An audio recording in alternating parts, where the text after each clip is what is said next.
Right. ఇక్కడ పునర్విభజన మహిళా రిజర్వేషన్ బిల్లు కసరత్తు జరుగుతుంది. ఏదైతే పునర్విభజన కోసం ఏదైతే దేశవ్యాప్తంగా ఉన్నటువంటి కాన్స్టిట్యున్సీలు కావచ్చు, లేకపోతే పార్లమెంట్ పరిధిలో ఉన్నటువంటి కావచ్చు, నియోజకవర్గాల్లో పెంచే అవకాశం ఉంది. ఇవన్నీ పెంచితే కూడా ప్రజలకి దగ్గరయ్యే అవకాశం ఉంది, ప్రజాప్రతినిధులు ప్రజలకు కూడా దగ్గరయ్యే అవకాశం ఉంది. కాబట్టి పెంచాలి అని చెప్పేసి చాలా రోజులు చర్చ నడుస్తుంది. పునర్విభజన చేస్తే ఈ సౌత్ స్టేట్స్ కూడా ఇబ్బంది జరుగుతుంది, లేకపోతే మా స్టేట్స్ మాకు సపరేట్ దేశం అని చెప్పేసి తెలంగాణ వ్యాప్తంగా కూడా ఇక్కడ మరొక పోరాటం కూడా జరుగుతూ ఉంది. డీలిమిటేషన్ వద్దు అంటూ కూడా పెద్ద ఎత్తున పోరాటం జరుగుతుంది. దీనికి సంబంధించి ఈ రెండు బిల్లులపై కూడా కసరత్తు జరుగుతుందట పార్లమెంట్. విపక్షాలతో కేంద్ర ప్రభుత్వం సంప్రదింపులట. విపక్షాలతో కేంద్ర ప్రభుత్వం సంప్రదింపులు ఎందుకు చేస్తుంది అంటే విపక్షాలు ఒప్పుకోవాలి, ఈ బిల్లులను మన దేశం కోసం ఈ బిల్లులు చేస్తా ఉన్నాం కాబట్టి ఖచ్చితంగా ఒప్పుకోవాలి. దీనికి సంబంధించి ఎందుకు ఊకే దీనిపైన చర్చలు ఎందుకు, సమయం వేస్ట్ చేయడం ఎందుకని రకరకాలుగా వాళ్ళపైన చర్చలు చేసినట్టు తెలుస్తోంది. రాహుల్ గాంధీతో కేంద్ర మంత్రి కిరణ్ రిజిజు భేటీ. బిల్లుల ఆమోదానికి సహకరించాలని విజ్ఞప్తి. రామాలయం విరాళాల చోరీ, విద్యార్థులపై లాఠీ చార్జ్ అంశాల మీద చర్చకు రాహుల్ పట్టు. షాను కలిసి రాహుల్ వైఖరిని వివరించిన రిజిజు. అఖిలేష్ స్టాలిన్ మద్దతుకు కేంద్రం యత్నాలు. ఈ నెల 19వ తేదీ వరకు వర్షాకాల సమావేశాలు. ఆలోపే 2/3 మెజార్టీ సాధనకు యత్నాలు. 16 నుండి 18 మధ్య పార్లమెంట్ ప్రత్యేక సమావేశాలు అంటూ వార్తలు తోసిపుచ్చిన రిజిజు అట. ఇక్కడ రిజిజు కూడా రాహుల్ గాంధీని కలిసిండట, కలిసి చెప్పే ప్రయత్నం చేసినట్టు. ఖచ్చితంగా పునర్విభజన కావచ్చు, అలాగే మహిళా బిల్లు పైన మీరు కూడా ఖచ్చితంగా యాక్సెప్ట్ చేసి తీయాల్సిందే. 2/3 వంతు ఇక్కడ మెజార్టీ కావాలి కాబట్టి దానికి సంబంధించి ప్రయత్నాలు జరుగుతున్నాయట.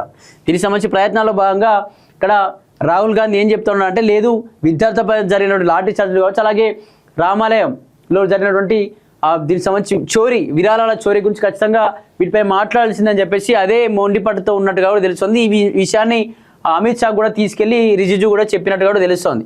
అలాగే లోక్సభ నియోజకవర్గాల పునర్విభజన చట్టసభల్లో మహిళా రిజర్వేషన్ బిల్లుపై కసరత్తును కేంద్రం మళ్లీ ముమ్మరం చేసింది. ఈ నెల 19వ తేదీలో పార్లమెంట్ వర్షాకాల సమావేశాలు ముగియనున్నట్టు దృష్ట్యా ప్రయత్నాలు వేగవంతం చేసింది. బుధవారం ఉదయం లోక్సభ ప్రారంభమై కొద్దిసేపటికే ప్రతిపక్ష ఎంపీల నిరసనలతో వాయిదా పడింది. అనంతరం పార్లమెంటు వ్యవహారాల మంత్రి రిజిజు నేరుగా విపక్ష నేత రాహుల్ గాంధీ ఛాంబర్కు వెళ్లి ఆయనతో సమావేశమయ్యారు. డిలిమిటేషన్ మహిళా రిజర్వేషన్ బిల్లును సభలో ఆమోదింపజేసేందుకు సహకరించాలని కోరారు.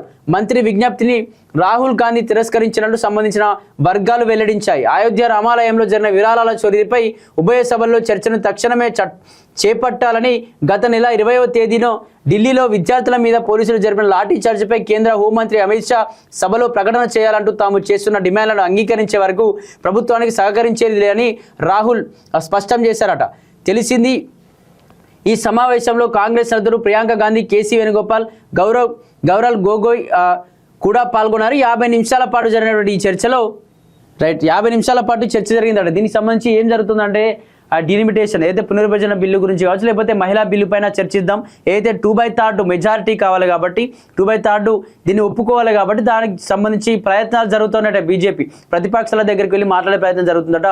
ఇక్కడ అసెంబ్లీ సమావేశాలు నిన్న బుధవారం పూర్తి కాగానే విపక్షాలు వల్ల కొన్ని నిరసనలు వ్యక్తం చేయడంతో వాయిదా పడిందట. వాయిదా పడిన వెంటనే రాహుల్ గాంధీ యొక్క ఛాంబర్కు అయితే కేంద్ర మంత్రి రిజిజు వెళ్ళి అతను కూడా ఒప్పించే ప్రయత్నం చేసినట్టు. 2/3 మెజార్టీ కావాలి కాబట్టి మీరు కూడా ఖచ్చితంగా ఒప్పుకొని తీరాలి అని చెప్తే రాహుల్ గాంధీ ఏం చెప్తా ఉన్నాడు, లేదు ఏదైతే ఢిల్లీలో జరిగినటువంటి దమనకాండ విద్యార్థులపైన లాఠీ చార్జ్ జరిగింది కాబట్టి దానికి సంబంధించి అమిత్ షా ఏదో ఒక నిర్ణయం, దానిపైన చర్చ జరగాల్సిందే, దానిపైన ఒక నిర్ణయం తీసుకోవాల్సిందే. అలాగే రామాలయంలో జరిగినటువంటి విరాళాల చోరీ విషయంలో కూడా ఖచ్చితంగా మాట్లాడాల్సింది. ఎంతమంది అరెస్ట్ అయ్యారు, అసలు ఎందుకు జరిగింది, దానిలో బీజేపీ ఇన్వాల్వ్మెంట్ ఏం లేదా అని చెప్పేసి వీటిపైన కూడా పార్లమెంట్లో చర్చలు జరగాల్సిందే అని చెప్పేసి కూడా ఇక్కడ రాహుల్ గాంధీ చెప్తున్నట్టు తెలుస్తోంది. ఈ భేటీ అనంతరం కిరణ్ రిజిజు లోక్సభ స్పీకర్ ఓం బిర్లా, హోంమంత్రి అమిత్ షాను కలిసి రాహుల్ గాంధీ వైఖరిని వారికి తెలియజేసినట్లు కూడా సమాచారం తెలుస్తోంది. గత 10 రోజుల్లో రాహుల్తో రిజిజు సమావేశం కావడం ఇది రెండవసారి. మంగళవారం రాత్రి కూడా రాహుల్ను కిరణ్ రిజిజు ఫోన్ చేసి మాట్లాడినట్లు సంబంధిత వర్గాలు వెల్లడించాయి. మరోవైపు సమాజ్వాదీ పార్టీ అధినేత అఖిలేష్ యాదవ్, డిఎంకే అధినేత స్టాలిన్తో కూడా ప్రభుత్వం సంప్రదింపులు ప్రారంభించినట్లు తెలుస్తోంది. డిలిమిటేషన్ తో దక్షిణాదిగా నష్టం జరుగుతున్న భయాందోళన నేపథ్యంలో జనాభాతో సంబంధం లేకుండా ప్రతి రాష్ట్రంలో లోక్సభ సీట్ల సంఖ్యను 50% పెంచాలన్న క్లాజును ఈసారి బిల్లులో చేరుస్తామని ప్రభుత్వం హామీ ఇవ్వనున్నట్లు సమాచారం తెలుస్తోంది. నిజంగా దీనికి సంబంధించి ఏదైతే ఈ డీలిమిటేషన్ ద్వారా దక్షిణాదిగా ఉన్నటువంటి రాష్ట్రాలు, ఇటు కేరళ కావచ్చు, తమిళనాడు కావచ్చు, ఆంధ్రప్రదేశ్ కావచ్చు, తెలంగాణ కావచ్చు, కర్ణాటక కావచ్చు, ఈ ప్రాంతాల్లో ఎక్కువగా అంటే పరిధి తక్కువగా ఉంది కాబట్టి జనాభా తక్కువ ఉన్నారు కాబట్టి ఆ రాష్ట్ర విస్తీర్ణాలు తక్కువగా ఉన్నాయి కాబట్టి ఖచ్చితంగా ఈ పార్లమెంట్ స్థానాలు కావచ్చు, లేకపోతే నియోజకవర్గ స్థానాలు కావచ్చు తక్కువ మోతాదులో పెరిగే అవకాశం ఉంది. ఎక్కువగా ఏదైతే మీ నార్త్ స్టేట్స్ దీనికి సంబంధించి మధ్యప్రదేశ్ కావచ్చు, లేకపోతే గుజరాత్ కావచ్చు, ఉత్తరప్రదేశ్ ఈ రకమైనటువంటి ఈ స్టేట్స్లో ఎక్కువగా పెరిగే అవకాశం ఉంది. మా దగ్గర ఒక 5 సీట్లు పెరిగితే మీ దగ్గర వందలాది సీట్లు పెరుగుతూ ఉన్నాయి. కాబట్టి అప్పుడు మా రాష్ట్రాలు చెప్పినట్టుగా నడుచుకొని ఖచ్చితంగా మీరే మీ అధికారాన్ని కావచ్చు మీరే చెలాయించుకుంటే ఖచ్చితంగా మా రాష్ట్రాలకు ఏవైతే మా 4-5 రాష్ట్రాలకు ఖచ్చితంగా సపరేట్ దేశాన్ని ఏర్పాటు చేయాలని చెప్పేసి తెలంగాణ వ్యాప్తంగా కావచ్చు, తమిళనాడు, కర్ణాటక పెద్ద ఎత్తున అందరు ముఖ్యమంత్రుల వేదికతో కూడా చాలా మీటింగ్స్ కూడా జరిగినటువంటి పరిస్థితులు చూస్తారు. దీనికి సంబంధించి మెజారిటీపై దృష్టి, డిఎంకే మద్దతుపై గురి, మహిళలకు చట్టసభలో రిజర్వేషన్ డిలిమిటేషన్లకు సంబంధించి రాజ్యాంగ సవరణ బిల్లును ఆమోదించాలంటే లోక్సభలో 360 మంది, రాజ్యసభలో 164 మంది ఎంపీల మద్దతు 2/3 వంతుల మెజార్టీ అవసరం ఉంటుంది. తప్పనిసరి ఇటీవల ఈ బిల్లును ప్రవేశపెట్టినప్పుడు అనుకూలంగా 298 మంది ఎంపీలు మాత్రమే ఓటు వేశారు. అయితే ఇటీవల పశ్చిమ బెంగాల్ అసెంబ్లీ ఎన్నికల తదితర పరిణామాలపై తృణమూల్ కాంగ్రెస్ నిలువున చీలి పలువురు ఎంపీలు ఎన్డీఏ కూటమికి చేరిన విషయం తెలిసిందే. శివసేన, ఉద్ధవ్ పార్టీకి చెందిన 7 ఎంపీలు సైతం ఏక్నాథ్ షిండే సారథ్యంలో శివసేనలో చేరిపోయారట. దీనికి సంబంధించి దీంతో ప్రస్తుతం ఎన్డీఏ బలం దాదాపు 320 వద్దకు చేరుకుంది. అయినప్పటికీ 3/2 మెజార్టీ మార్క్ సమకూరలేదు. ఈ నేపథ్యంలోనే ప్రభుత్వం విపక్షాలను కూడా బుజ్జగించే పనిలో పడింది. తమిళనాడులో అసెంబ్లీ ఎన్నికల అనంతరం విజయ్ పార్టీ టీవీకేకు కాంగ్రెస్ మద్దతు ఇవ్వడంతో ఇండియా కూటమి నుండి డిఎంకే వైదొలిగింది. దీంతో ఆ పార్టీకి చెందిన 22 మంది ఎంపీల మద్దతు సాధించడంపై కేంద్రం దృష్టి సారించింది. అయితే ఇండియా కూటమికి దూరం జరిగినప్పటికీ ఎన్డీఏకు డిఎంకేకు దగ్గర అవుతుందనేటువంటి సందేహాలు కూడా వినిపిస్తున్నాయట. ఏదైతే రాజ్యాంగ సవరణ బిల్లు, ఏదైతే పార్లమెంట్లో ఏదైనా బిల్లు ఉభయ సభల్లో చర్చ జరిగిన తర్వాత ఒక బిల్లు ఆమోదం చెందాలంటే 2/3 మెజార్టీ ఇవ్వాల్సిన అవసరం ఉంటుంది. ఈ 2/3 మెజార్టీ ఇచ్చిన తర్వాత ఆ బిల్లును చట్ట రూపం దాల్చేటువంటి పరిస్థితులు ఉంటాయి. ఇక్కడ ఈ 2/3 ఎంత ఉండాలి అంటే లోక్సభ ఎంపీలు ఎంతమంది ఉన్నారో ఆ ఎంపీలలో 360 మంది దీన్ని ఓకే చెప్పాలి, స్వాగతించాలి, ఖచ్చితంగా దీన్ని మేము ఆమోదిస్తున్నాం అని చెప్పేసి చెప్పాలి. అలాగే రాజ్యసభకు సంబంధించినటువంటి ఎంపీల్లో 164 మంది ఒప్పుకుంటే, అంటే 2/3 వంతు మెజార్టీ ఒప్పుకుంటే ఇక్కడ బిల్లు ఆమోదం జరుగుతుంది. ఆ బిల్లు చట్ట రూపం దాల్చుకునేటువంటి పరిస్థితులు ఉంటాయి. కానీ ఇక్కడ ఏం జరిగిందంటే ఓన్లీ లోక్సభలో మాత్రం 298 మంది మాత్రమే దీన్ని యాక్సెప్ట్ చేసిరట. మిగతా ఆ యాక్సెప్ట్ చేయడం కోసం ఏదైతే ఎక్కువగా ఎంపీ సీట్ ఉన్నటువంటి అఖిలేష్ యాదవ్ కావచ్చు, లేకపోతే ఎన్డీఏ కూటమి కావచ్చు, అలాగే డిఎంకే పార్టీ కావచ్చు, అలాగే తృణమూల్ కాంగ్రెస్ నుంచి బయటకు వచ్చినటువంటి కొందరు అందరూ కూడా వీళ్ళ సపోర్ట్ కోసం బీజేపీ ప్రయత్నాలు చేస్తున్నట్టు తెలుస్తోంది ఈ 2 బిల్లులు యాక్సెప్ట్ చేయడం కోసం.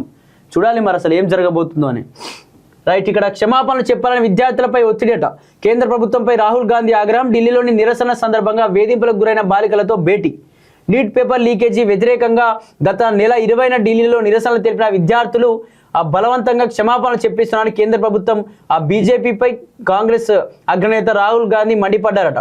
చలో సంసద్ కార్యక్రమంలో కీలకంగా వ్యవహరించిన విద్యార్థులపై క్షమాపణలు చెప్పాలని మొదట ఒత్తిడి తెచ్చి ఆ తర్వాత వారి ఇళ్లకు గుండాలను పంపి బెదిరిస్తున్నారని ఆరోపించారు. ఈ నిరసన కార్యక్రమం సందర్భంగా వేధింపులకు గురైన 5 విద్యార్థులకు రాహుల్ గాంధీ బుధవారం ధైర్యం చెప్పారు. ఈ సందర్భంగా ఆయన మీడియాతో మాట్లాడుతూ విద్యార్థులు చేసిన తప్పు కాదని, వారు ఎవరికి క్షమాపణ చెప్పాల్సిన అవసరం లేదన్నారు. 15 ఏళ్ల బాలికతో బలవంతంగా క్షమాపణలు చెప్పించి తర్వాత ఆ బాలికలకు క్షమిస్తున్నట్లు ప్రకటన చేయడం పూర్తిగా మూర్ఖత్వం అని వ్యాఖ్యానించారు. ఇలాంటి చర్యలను మేము ఏమాత్రం సహించాం. ఈ బాలికలు మీడియా ముందు ధైర్యంగా నిలబడ్డారు, కానీ మోదీ, అమిత్ షాలకు మీడియా ముందుకు వచ్చే దమ్ము లేదని రాహుల్ గాంధీ అన్నారు. మరోవైపు నీట్ పేపర్ లీక్పై నిరసన సందర్భంగా విద్యార్థులపై పోలీసులు కఠిన చర్యల గురించి కేంద్ర హోంశాఖ పార్లమెంట్లో ప్రకటన చేయాలని కాంగ్రెస్ పార్టీ డిమాండ్ చేసింది. అలాగే అయోధ్యలో రాముడి విరాళాల దుర్వినియోగం, జమ్మూ కాశ్మీర్కు రాష్ట్ర హోదా అంశాలపై చర్చించాలని కోరుతూ కాంగ్రెస్ ఎంపీలు బుధవారం పార్లమెంట్ భవన సమాధానం వద్ద కూడా నిరసనలు చేసినట్టు కూడా తెలుస్తోంది.